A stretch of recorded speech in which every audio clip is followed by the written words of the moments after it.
My name is Charlene Chen.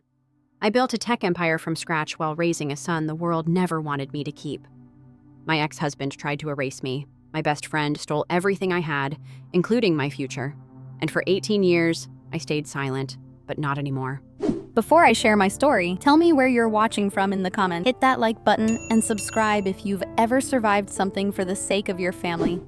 I still remember the taste of that wine. Merlot, from the bottle we'd saved since our wedding day 12 years ago. Funny how something meant to celebrate forever ended up marking the end. Darren sat across from me at our kitchen table, the one with the wobbly leg he'd promised to fix for 3 years, his hands wrapped around his coffee mug like it was a life raft. He couldn't look at me. "Just say it," I whispered. The refrigerator hummed. Outside, Mrs. Chen's sprinklers kicked on, that familiar click-click whoosh that usually meant summer evenings and barefoot walks. Normal sounds for the last night of my life as I knew it. "Vanessa's pregnant." The words hung there between the salt shaker and the stack of unpaid bills. Vanessa, my best friend since college. The one who'd held my hair back during morning sickness scares that never led anywhere. The one who'd cried with me through every negative pregnancy test. I watched my hand reach for the wine bottle. Steady, not shaking at all. That surprised me. "How long? Charlene, how long?" He finally looked up. Those green eyes that used to make me feel like I'd won the lottery. 4 months. 4 months. I did the math while pouring wine into my coffee mug. April. When I'd been at that teaching conference in Dallas. When Vanessa had offered to check on him, make sure he was eating actual meals instead of just chips and beer. "She's keeping it?" He nodded. The wine was warm. We'd left it on the counter too long. Everything in this house was always a little bit wrong, a little bit broken, a little bit waiting to be fixed. "I need tonight," I heard myself say. "One last night, then you can go." He looked at me like I'd suggested we rob a bank. "Char, I don't think—" 12 years, Darren. 12 years of hormone shots and temperature charts and crying in bathroom stalls. You owe me one night. Maybe it was the wine. Maybe it was the way the setting sun hit our wedding photo on the wall, making us look like ghosts already. Maybe I just needed to pretend for a few more hours that my body wasn't a broken promise. He came to bed. I won't describe it. Some things belong only to the people who lived them. But I will say this. There was something different that night. Desperate. Final. Like we were both trying to remember and forget at the same time. When I woke up, his side of the bed was cold. The divorce papers were on the kitchen table, held down by his coffee mug. The one with the chip on the handle. The one I'd bought him for his first Father's Day, back when we still believed that title would mean something. I signed them. Then I threw up. Then I made coffee and went to work. Because what else was there to do? 3 weeks later, I threw up again. And again. The third time, I finally bought the test. 2 pink lines stared back at me from the bathroom floor where I'd dropped it. I laughed. Actually laughed. The kind that sounds like crying if you're not paying attention. The phone rang 17 times before Vanessa answered. "He doesn't want to talk to you." Her voice was different. Harder. Like pregnancy had given her a spine made of steel. "I need to tell him, Charlene, honey." There it was. That fake sweetness she used with difficult parents at her law firm. "It's over. The papers are filed. Move on." "I'm pregnant." Silence. Then, "No, you're not." "Vanessa, I have the test right here. You've had a hard time accepting this. I get it. But lying won't change anything." The line went dead. I tried Darren's number. Disconnected. His email bounced back. Even his mother, who used to call me the daughter she never had, wouldn't return my calls. It was like I'd been erased. The principal found me crying in the supply closet between 3rd and 4th period. "Miss Morgan," he said, "perhaps you need some time." The way he said it wasn't really a suggestion. I packed what fit in my Corolla and drove west until the radio stations turned to static. Ended up in Truth or Consequences, New Mexico, which seemed appropriate. A town named after a game show. A place for people who'd lost everything on a bad bet. The Sunshine Diner needed a night waitress. The manager, Rosa, took one look at me and didn't ask questions. Just handed me an apron and showed me how to balance 4 plates on one arm. "When are you due?" she asked a month later, when the apron wouldn't tie anymore. "March." "Got family?" "No." She nodded like that explained everything. Maybe it did. I worked until my water broke right there on the black and white checkered floor. Rosa drove me to the hospital, held my hand through 18 hours of labor, and was the first person to hold my son after me. "What's his name?" she asked.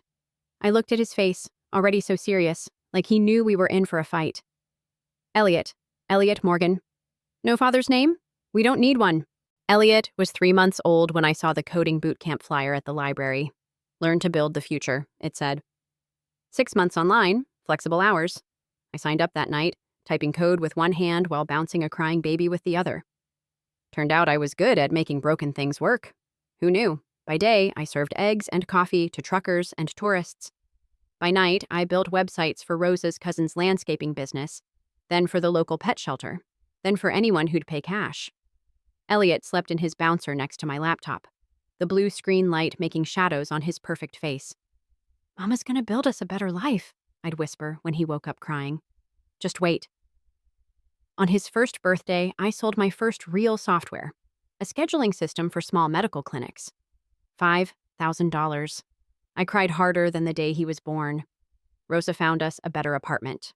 2 bedrooms, a kitchen where the stove had all 4 burners working, a window that looked out on something besides the dumpster. "You're going places, mija," she said, watching me set up my first real desk. "Don't forget us when you get there."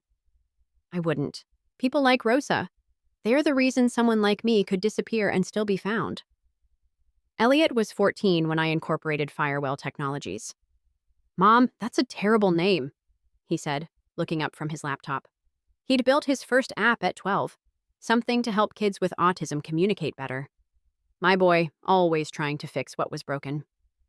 "Fire's what's left when everything burns down," I told him. "Well's where you find water in the desert." He rolled his eyes, but I caught him smiling. We'd moved to Phoenix by then. Better schools, better opportunities, better everything except the heat. Our apartment complex had a pool where Elliot spent hours perfecting his backstroke, his long limbs cutting through the water like he was born to it. Swimming was the one thing he did that wasn't connected to a screen. I'd watch him from our balcony, coffee in one hand, phone in the other, fielding calls from investors who didn't know I was standing in my pajamas. "Miss Morgan, your software could revolutionize early intervention for neurodivergent children." That's the idea. What I didn't tell them was that the idea came from watching my son navigate the world, how he'd learned to read people's faces like code, creating algorithms for social interaction, how he'd built apps to remind himself to eat, to sleep, to look people in the eye. Brilliant and broken, just like his mother. The acquisition offers started coming when Firewell hit its 3rd year.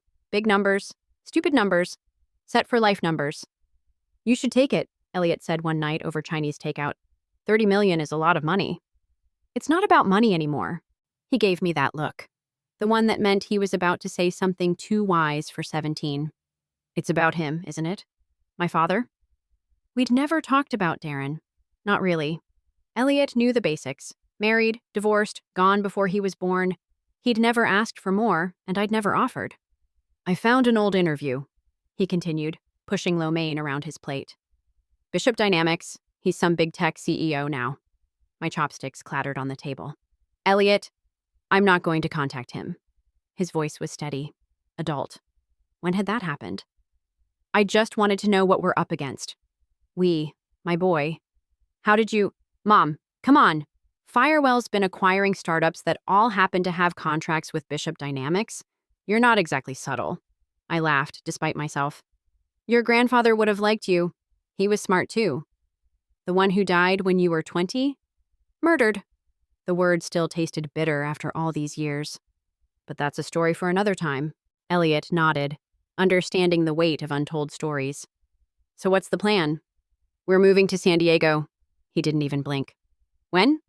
"Next month. You can finish senior year there." "And then?" I smiled.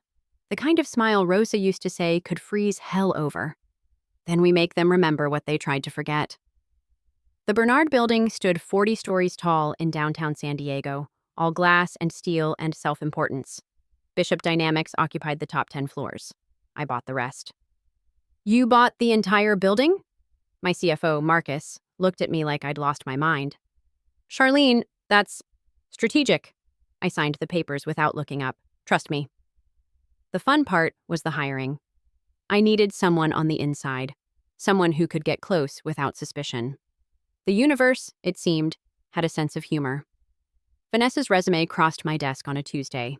VC Associates. She'd dropped the Bishop name professionally. Her law firm had gone under. Divorce did that sometimes, scattered the pieces of carefully built lives. Ma'am? My assistant, Kenji, stood in the doorway. The temp agency sent over their recommendations for the executive assistant position. I smiled. Set up an interview with VC Associates. Make it for Thursday. She didn't recognize me. Why would she? I'd aged 18 years, lost the soft edges of the woman who used to cry in bathroom stalls. Money had bought me better clothes, a trainer, a hairstylist who knew how to make gray look intentional instead of exhausted. Ms. She glanced at my business card. Chen, thank you for this opportunity. I'd legally changed my name to my mother's maiden name 5 years ago. Another erasure, another rebirth. Your experience is impressive, I said, watching her shift in the designer suit that didn't quite fit anymore. Tell me about your previous executive support roles. She lied beautifully, spun her years as Darren's wife into corporate experience. I hired her on the spot. There's just one thing, I said as she gathered her purse. This position requires absolute discretion. We handle sensitive information, medical records, children's data. Something flickered in her eyes. Of course, discretion is my specialty. Was it? The first month, she was perfect. Efficient, eager, desperate to please in the way of women who'd lost their safety nets. I almost felt sorry for her. I had her schedule meetings with Bishop Dynamics partners, take notes at conferences where Darren spoke. She still wore her wedding ring, I noticed. Still sprayed the perfume he'd bought her for their anniversary. I remembered because she'd shown it to me 15 years ago, gushing about how he knew exactly what she wanted. Your 3 o'clock is here, she announced one Thursday. Mr. Williams from Bishop Dynamics. Send him in. And Vanessa, I need you to sit in on this one. Take notes. She nodded, gathering her tablet, so eager to prove herself useful. Williams was everything Silicon Valley promised and delivered. Young, confident, careless with information when he thought he was among friends. He talked about Bishop's plans, their vulnerabilities, their desperate need for Firewell's rehabilitation software. The boss is going crazy, he laughed, not noticing how Vanessa's stylus had stopped moving. Ever since his kid started asking questions. You know, the Stanford freshman? Kid's some kind of genius. Keeps wanting to know about the company history, the early days. Children can be challenging, I murmured. How's Darren handling it? Williams shrugged. Badly. Between you and me, I think there's more to that story. The kid doesn't look anything like him.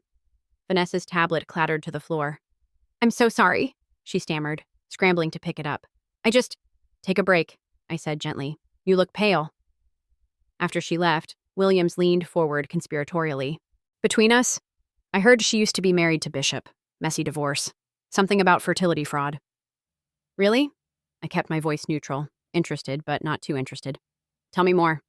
By the time Williams left, I had 3 pages of notes and a recording that would make any lawyer salivate. Vanessa was waiting in the break room, staring at a cold cup of coffee. Feeling better? I asked.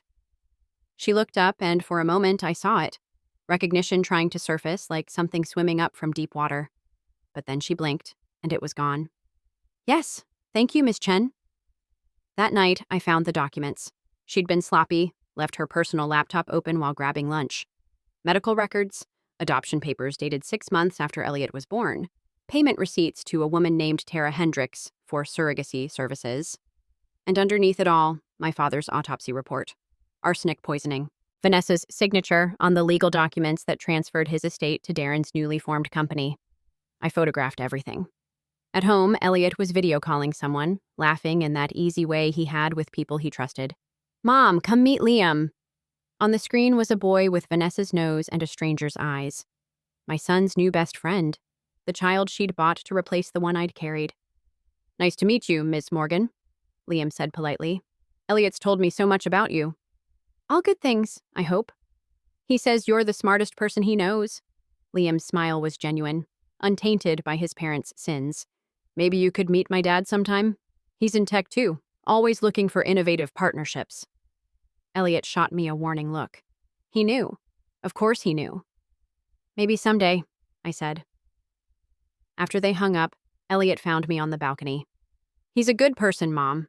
Whatever his parents did, Liam's not part of it. I know. Do you? He sat beside me, too tall now for the patio chairs we'd bought when he was 12. Because from where I'm sitting, it looks like you're about to destroy a lot of lives. Just setting the record straight. With Vanessa as your assistant? Mom, that's justice. He was quiet for a long moment. Then, I took a DNA test. One of those ancestry things. Liam did too. My heart stopped. Elliot, he's not Dad's biological son, but I am. The words hung between us like a confession, like a weapon, like a gift I'd never wanted to give. I'm sorry, I whispered. I wanted to protect you from this. From knowing my father exists? Or from becoming like you? The question cut deeper than he'd intended. I could see it in his face, the immediate regret. Mom, I didn't mean. Yes, you did. I pulled him close. This boy who'd grown too big for my arms, but not my heart. And you're right to ask. But baby, sometimes the only way through hell is to burn it down behind you. He leaned into me, and for a moment, he was 3 again, asking why we didn't have a daddy like the other kids at preschool. Just promise me something, he said. When this is over, we find a way to heal, not just hurt. I promise. But promises, I'd learned, were just words we used to make the future seem less frightening. Stanford University's computer science program was everything Elliot had dreamed of and more. I'd watched him pack with the kind of care he usually reserved for coding, everything in its place, everything with a purpose. You sure you don't want me to drive you? I'd asked for the 10th time. Mom, it's 2 hours. I can handle it. But when his car pulled away, I sat in our empty apartment and cried like he was crossing an ocean instead of moving to Palo Alto. The call came 3 weeks later. So, funny story, Elliot said, and I could hear the forced casual in his voice. Remember Liam, my friend from online? Yes. He's here, at Stanford. We have advanced algorithms together. My coffee mug paused halfway to my lips. That's quite a coincidence. Mom, one word, loaded with 18 years of knowing when I was calculating angles. I can handle this. I know you can. Do you? I set the mug down, chose my words carefully. What's he like, in person? A pause, then softer. Lost. He's really lost, Mom. That night, Vanessa worked late, organizing files for a presentation I didn't need. I watched her through the glass wall of my office, noting the new lines around her eyes, the way she checked her phone every few minutes. Expecting a call? I asked, making her jump. My son, he's at Stanford, first time away from home. That must be hard. She nodded, vulnerability cracking her professional mask. He used to tell me everything. Now? She gestured helplessly. 3-word texts. I'm fine, Mom. Children grow up, I said. They find their own truths. Something in my tone made her look up sharply, but I was already walking away. Elliot called again the next week. We're doing a genetics project about inherited traits. Elliot, no. I'm not going to tell him. But Mom, he has questions. About why he's 5'10" when Dad's 6'3", why his blood type doesn't match. He's not stupid. What did you do? I offered to help him organize his data. A pause. With both our samples. Elliot Morgan, relax. I used a friend's DNA for his baseline. But I have my results. And Mom? The match with Darren Bishop is 99.9%. I sank into my chair. We'd known, of course. But knowing and having proof were different kinds of pain. I'm sending you the report, he continued, in case you need it. I don't want. Yes, you do. We both know what's coming. That weekend, I drove to Stanford. Needed to see my boy. Make sure he wasn't drowning in other people's secrets. Found him at a coffee shop near campus. Laptop open, surrounded by textbooks and empty cups. You look like hell, I said, sliding into the opposite chair. Thanks. Love you too. But he smiled, and I could breathe again. Want to meet him? Elliot? He's coming anyway. Saw your car. And there he was. Liam Bishop. Vanessa's eyes, a stranger's jaw, and something in his walk that reminded me of my father. Careful, considered, like the ground might shift without warning. Ms. Morgan? He shook my hand, firm but nervous. I'm sorry to interrupt. I just wanted to finally meet you in person. Elliot speaks highly of you, I managed. He's a good friend. Liam glanced at Elliot, something passing between them I couldn't read. The best, actually. Don't know what I'd do without him here. We made small talk. Classes, professors, the weather, normal things that felt surreal given what I knew, what Elliot knew, what Liam didn't know. My parents are coming up next weekend, Liam said as we prepared to leave. Dad wants to meet Elliot. Mom too. Maybe we could all have dinner? Elliot looked at me, waited. We'll see, I said. Work's been busy. Mom's kind of a workaholic, Elliot explained. Built her company from nothing. She doesn't really do social dinners. I get it, Liam said. My dad's the same way. Everything's about the company, legacy, living up to the Bishop name. He laughed, but it sounded hollow. Sometimes I wonder what it would be like to just be nobody's son, you know? Elliot's hand found mine under the table, squeezed. Everyone's someone's son, I said quietly. The lucky ones get to choose what that means. That night, back in my apartment, I stared at the genetic report Elliot had sent. Numbers that proved what my body had always known. My son, my blood, my choice to keep him safe from people who'd thrown us away like a rough draft. But now those same people were circling back, drawn by the gravity of their own lies. Vanessa had left a sticky note on my desk. Mr. Bishop called, wants to discuss potential partnership. Should I schedule? I crumpled the note, then smoothed it out again. Wrote one word in response, yes. The end game was coming. All the pieces moving into place. But watching Elliot with Liam, seeing the genuine friendship between them, I wondered if I'd calculated the cost correctly. Some equations I was learning couldn't be solved without variables I'd never considered, like forgiveness, like mercy, like the possibility that sons could be better than their fathers. The Tech Vision Summit at the Javits Center always smelled like ambition and coffee. 30,000 attendees, all hungry for the next big thing. Bishop Dynamics had diamond sponsor status, their logo splashed across every surface, including the main stage where I'd be giving my keynote. You sure about this? Marcus asked, reviewing my presentation one last time. Once you do this, there's no going back. There never was. Elliot had flown in that morning.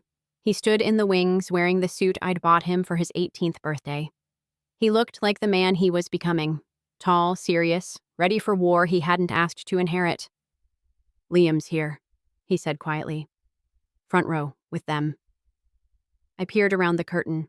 There they were. Darren in his $10,000 suit. Gray threading through the hair I used to run my fingers through. Vanessa beside him, diamonds catching the light, her hand possessive on his arm. And Liam, uncomfortable in formal clothes, checking his phone. You don't have to do this, I told my son. Even now, we can walk away. Could you? He adjusted his tie, a nervous habit he'd inherited from someone he'd never met. Could you really walk away? For you? Yes. He smiled then, sad and proud and too old for 18. That's why we're not walking away. The lights dimmed. The announcer's voice boomed across the convention center. Please welcome the CEO of Firewell Technologies, Ms. Charlene Chen. I walked onto that stage like I owned it. Because I did. Every step calculated, every breath measured. The presentation started normally. Slides about neural pathways, early intervention, the children we'd helped. The audience leaned in, interested but not alarmed. Innovation, I said, clicking to a new slide, often comes from destruction, from taking what's broken and building something better. In the front row, Darren smiled, nodded. Fool. But sometimes, I continued, the broken things try to hide. They put on expensive suits, they sponsor conferences, they pretend the past is just a story nobody remembers. The smile faltered. 18 years ago, I was a different person, a teacher, a wife, a woman who believed promises meant something. I clicked again. My old wedding photo filled the screen. Her name was Charlene Morgan.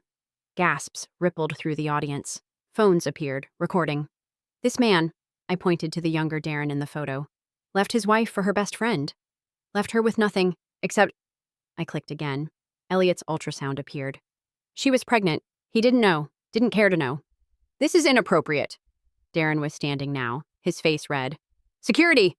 Sit down, Mr. Bishop. My voice carried over his. We're just getting started. Security moved toward the stage, but Marcus stepped forward, papers in hand. I have documentation for every claim Ms. Chen is making. Anyone who interferes will be named in the lawsuit. You see, I continued, calm as a frozen lake, Mr. Bishop didn't just leave. He erased her, changed his numbers, had his lawyer, his new wife, threaten her. A pregnant woman, alone. Click. Legal documents, phone records, the paper trail I'd spent years collecting. But she survived. Raised her son waiting tables, taught herself to code between night shifts, built a company from nothing while he built his on stolen foundations. Click. My father's autopsy report. Stolen from her father. Arsenic poisoning. Convenient, wasn't it, Vanessa? That he died right after changing his will? Vanessa's face had gone white. She was tugging at Darren's arm, trying to make him leave, but he stood frozen, staring at the screen. Mom! Liam's voice cut through the chaos. He was standing too, his face a map of confusion and hurt. What is she talking about? That's when Elliot walked onto the stage. The convention center fell silent. 3,000 people holding their breath. Hello, Dad, Elliot said into the microphone. His voice didn't shake. Mine would have. Darren's knees buckled. Actually buckled. My name is Elliot Morgan. I'm 18 years old. Stanford freshman, computer science major, National Merit Scholar. He paused, looked directly at Darren. And according to this DNA test, I'm your son. Your actual son. The one you never knew existed because you couldn't be bothered to take my mother's calls. I watched Darren's face cycle through denial, recognition, horror. Watched him look at Liam, the boy he'd raised, loved, claimed, and then back at Elliot. The resemblance, once you were looking for it, was undeniable. The same cheekbones, the same way of standing when the world tilted. This is a lie, Vanessa's voice cracked across the speakers. She'd grabbed a microphone from somewhere. A sick, pathetic lie from a bitter woman who... I have the receipts. I clicked to the final slide. Bank transfers to Tara Hendricks. The fake surrogacy arrangement. The adoption papers dated 6 months after Elliot was born. You bought a baby, Vanessa, because you couldn't admit you'd stolen a man who'd already created a life with someone else. The security guards weren't moving toward the stage anymore. They were moving toward Vanessa. I want a lawyer, she said, but her voice had lost its edge. You are a lawyer, I reminded her. How's that working out? The next part happened fast. FBI agents, Marcus had called them that morning, entering from side doors. Vanessa being read her rights. Darren standing there like a broken doll, staring at Elliot like he was seeing a ghost. 18 years, Elliot said quietly, the microphone making his words echo. 18 years you had a son, and you chose to know nothing. He set the microphone down, walked off the stage. I followed, leaving 3,000 witnesses and a lifetime of pain behind us. The hospital smelled like regret and industrial cleaner. I sat in my car for 20 minutes, engine running, debating whether to go in. He asked for you, Elliot had said on the phone. Not me. You. Darren had collapsed 2 days after the summit. Heart attack, the papers said. Stress-induced cardiomyopathy, the doctors said. Broken heart syndrome, the nurses whispered when they thought no one was listening. I found him in room 847, machines beeping, tubes everywhere. He looked smaller than I remembered, like guilt had carved away everything excess. You came, he whispered. Elliot asked me to. He's remarkable. Yes, looks like my father. I said nothing, let the machines fill the silence. I dream about that night, he continued. The last night. Keep trying to change it. Stay for breakfast, answer the phone, be a different man. But you weren't. No. He closed his eyes. Vanessa's being held without bail. Did you know? Yes. They found evidence about your father, other things. A tear slipped down his cheek. I didn't know, Charlene, about any of it. I swear I didn't know. You knew enough. He nodded, accepting the weight of that truth. Is he happy? The question came out broken. Our son. Is he happy? I thought about Elliot. His laugh, his brilliant mind. The way he helped kids who couldn't speak find their voices through code. He's extraordinary, I said. Kind, brilliant, everything you weren't. I'm glad. More tears now. I'm so sorry, Char, for all of it. I stood to leave, stopped at the door. I forgive you, I said, surprising myself. Not for you, for him, for me. But Darren, I'll never forget. The last I saw of him, he was reaching for a photo on his bedside table. Liam and Elliot at Stanford, arms thrown around each other's shoulders. Brothers who didn't know they were brothers. Sons of different mothers, different stories, but maybe, somehow, the same ending. Bishop Dynamics folded within a month. Investors fled, contracts canceled, the whole empire crumbling like it was built on sand, which I supposed it was. I hired the employees worth saving, the ones who'd built things that mattered. The rest scattered to the wind, Darren's legacy reduced to a cautionary tale told at business schools. Liam lived with us for a while. His mother's family wanted nothing to do with him. The bought baby, the living evidence of crimes they'd pretended not to see. He was 19, technically an adult, but loss makes children of us all. I don't understand, he said one night, staring at the DNA results Elliot had finally shared. If I'm not his son, whose am I? Tara Hendricks, I said gently. A woman in Montana who needed money. Your biological father was a sperm donor, medical student, Norwegian ancestry. So I'm nobody's son. No. I took his hand. This boy who'd been caught in our crossfire. You're exactly who you've always been. Liam, Stanford student, Elliot's best friend. The rest is just genetics. My whole life is a lie. Your life is yours, I corrected. What they did doesn't define who you are. He lived with us for 6 months. Learned to cook from the recipes my mother had left me. Helped Elliot debug code until 3 a.m. Called me Ms. Then Aunt Char. Then, when he thought I wasn't listening, Mom. The day he moved back to campus, he hugged me tight. Thank you, he whispered, for not hating me. Impossible, I whispered back. Vanessa pled guilty to avoid trial. 25 to life for murder, fraud, conspiracy. The news showed her in orange, hair gray at the roots, face carved hollow by the weight of her choices. I felt nothing. Then I felt everything. Then I felt nothing again. You won, Marcus said, watching me watch the news. Did I? He gestured around the office, bigger now, overlooking the bay. You destroyed them, got justice, built an empire. Isn't that winning?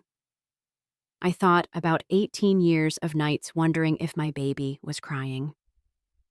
18 years of Mother's Days with no one to call me Mom.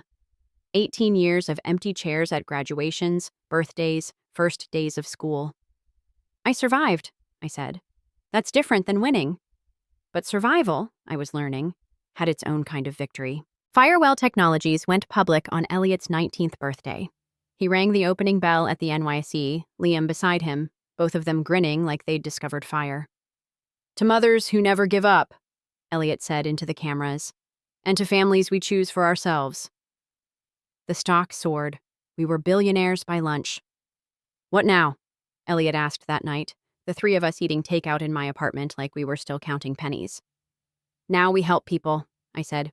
Real help, not charity, not pity, opportunity. The Zion Morgan Institute? Liam suggested. He'd helped design the blueprints, thrown himself into the project like it might redeem his borrowed name. For women in crisis, Elliot added. Abandoned, betrayed, but not broken. Never broken, I agreed. We broke ground 6 months later. Rosa flew in from Truth or Consequences, wore her best dress, cried when she saw her name on the cornerstone, Rosa Mendoza Wing. You remembered, she said. You saved us, I replied. How could I forget?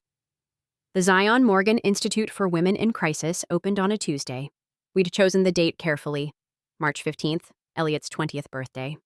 Full circle from the day I'd brought him into the world alone, bleeding and terrified on a hospital bed in New Mexico. You sure you want to do this? Elliot asked, straightening his tie in the reflection of my office window. He was CEO of Firewell's Neural Development Division now, the youngest in the company's history. Nepotism, some whispered. They shut up when they saw his work. Which part? I was reviewing my speech, the words blurring together. All of it. The speech, the anniversary, him. Darren had been asking to see me for months. Through lawyers, through Liam, through flowers sent to my office that I donated to hospitals. He was out of the cardiac unit, living in a small apartment in Austin, working as a coding instructor at a community college. How the mighty fall. I won't see him, I said. Today's not about him. But the universe, as always, had other plans. The ceremony was perfect. 500 people gathered to celebrate what we'd built. A sanctuary that was more than shelter. Legal aid, childcare, job training, therapy, everything I'd needed and couldn't find when my world imploded. I was halfway through my speech when I saw him. Back row, baseball cap pulled low, shoulders hunched like he was trying to disappear. Our eyes met across the crowd, and for a moment, I was 28 again, begging him to answer the phone. The fire that refines us, I continued, not missing a beat, is often lit by those who meant to destroy us. But we choose what rises from those ashes. After the ceremony, after the photos and handshakes and promises of donations, I found him by the memorial garden. He was reading the plaques, names of women who'd lost everything and built it back. You weren't invited, I said. I know, he didn't turn around. I just needed to see what you built, what Elliot built. What we built despite you. He nodded, accepting that truth like a sentence. He looks happy in the photos. Both boys do. They are. I thought of Liam and Elliot sharing an apartment near campus, building apps together, creating the brotherhood biology had denied them. No thanks to you. I know, he repeated. Then quieter. I'm sick, Shar. I said nothing. Liver, too much drinking after everything fell apart. 2 years, maybe 3 if I'm lucky. I'm not your confessor, Darren. No. He finally faced me. The golden boy was gone, replaced by someone who'd learned the weight of consequences. But you're the only one who knew me before I became this. I knew someone, I corrected. But he died the night he chose comfort over commitment. You're just the ghost. He flinched, but didn't argue. I've been writing letters to Elliot. Haven't sent them. Don't know if I should. That's not my decision. I know. He pulled out an envelope worn from handling. This one's for you. An explanation, not an excuse. You don't have to read it, but I needed to write it. I took the letter. It weighed nothing and everything. I dream about him, Darren said. The baby I never knew. The boy I never raised. The man I'll never really meet. Is that justice, do you think? Or just poetry? It's consequences, I said. Nothing more, nothing less. I left him in the garden, surrounded by the names of women who'd survived worse men than him. That night, I found Elliot and Liam on my balcony, sharing a beer and watching the sunset. Brothers in every way that mattered. Darren was there, I told them. We know, Liam said. He texted me, wanted to apologize for everything. What did you say? Nothing. He took a slow sip. I've got 2 parents in prison and a genetic father who donated sperm 20 years ago. I'm kind of over dads, you know? Elliot squeezed his shoulder. They'd worked through so much together. Therapy, anger, the strange grief of losing people who were never quite real. There's something else, Elliot said, pulling out his phone. This came to the office today. The email was from someone named Celeste Renault, 22, art student, pregnant, and until very recently, Liam's girlfriend. She says she's keeping it.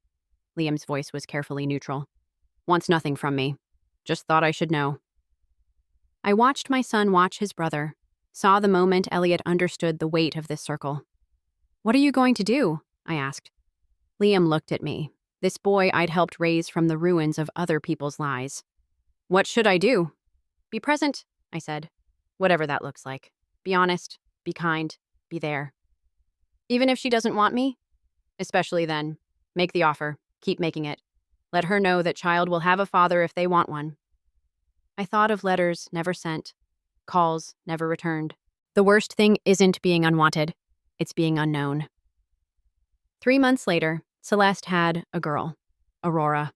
Liam was there, terrified and determined. Elliot was in the waiting room, coding something to calm his nerves. I held the baby while Celeste slept. This tiny, perfect person who would never wonder where she came from. You're a grandfather, Celeste said when she woke, smiling at my shocked face. If that's okay. Liam says you're the only real parent he's known. I cried then. 20 years of tears finally finding their purpose. The letter from Darren still sits in my desk drawer, unopened. Maybe someday I'll read it. Maybe I'll burn it. Maybe I'll give it to Elliot when he's ready to know the man behind the ghost. But today, I'm teaching Aurora to walk in the same garden where her grandfather stood broken and small. She falls, laughs, tries again. Her middle name is Hope. Some circles, I'm learning, are actually spirals. We pass the same points but at different heights, seeing new horizons each time around. And sometimes, if we're very lucky, what we thought was an ending becomes an invitation to begin. Sometimes, the people who break you are the reason you rise stronger. Don't let betrayal define your future. Let it fuel your transformation. If this story moved you, share it with someone who needs a reminder. You are not broken. You are becoming.